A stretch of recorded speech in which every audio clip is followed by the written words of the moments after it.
vehicle is estimated to have a potential top speed of over 400 miles per hour. That's not surprising considering it's fueled by the same engine as the Dodge Viper, one of the fastest sports cars on the road today. Yet, it's half the weight. The things that the two vehicles, the Tomahawk and the Viper, have in common are obviously the power plant and the fact that there are 4 wheels on both vehicles, and I would say the quantity of testosterone that's in the mix of both.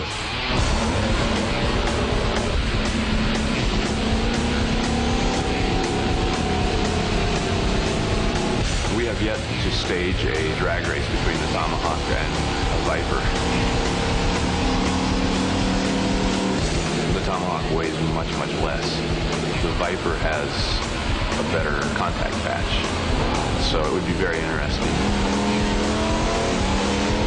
I think the Tomahawk would come out on top in acceleration. In fact, I'm pretty sure it would.